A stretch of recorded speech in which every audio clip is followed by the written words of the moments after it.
Nakakabighaning halimuyak ng kanyang kusina. Nakakatakam na lutuin sa kanyang hapagkainan.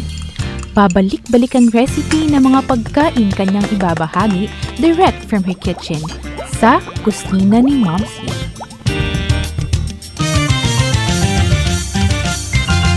Welcome sa kusina ni Momsy. Ako po si Ma'am Shelo E. Basco. Gagawa tayo ng isang simpleng gulay recipe.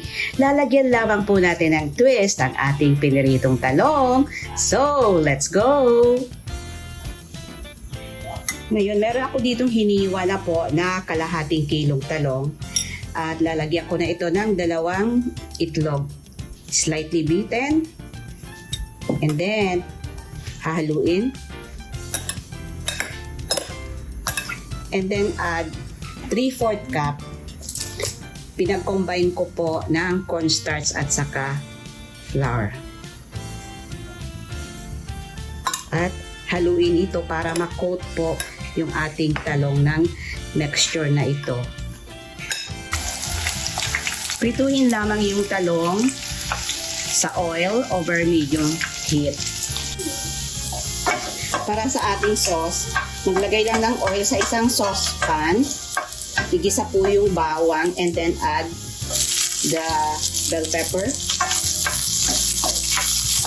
Stir fry lang for about 2 minutes or hanggang mag-golden brown po yung bawang. Then add 2 tablespoons hoisin sauce and then 1.5 tablespoon oyster sauce. And then, add po tayo ng 2 tablespoon soy sauce. Haluin lang ito. And add 3/4 cup water.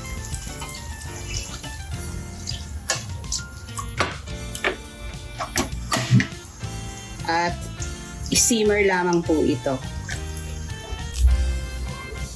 Magdagdag na ng paminta.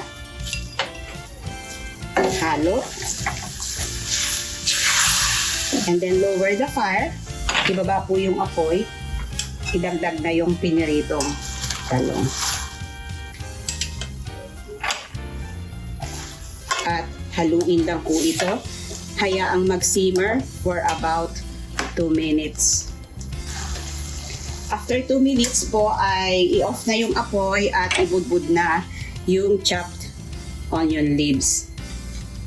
And simply mix.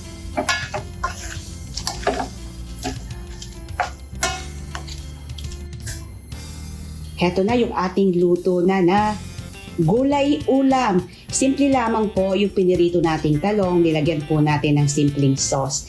Medyo kakaiba yung lasa ng sauce kasi yung hoisin sauce po ay manamis-namis na medyo may konting anghang. Konti lang talaga yung anghang niya. So, kakaiba kaysa doon sa piniprito natin yung talong tapos sinasawsaw po natin sa toyo na merong kalamansi. So, why don't you try our simple recipe for today? Ako po si Ma'am Shelo E. Basco mula dito sa kusina ni Momsy.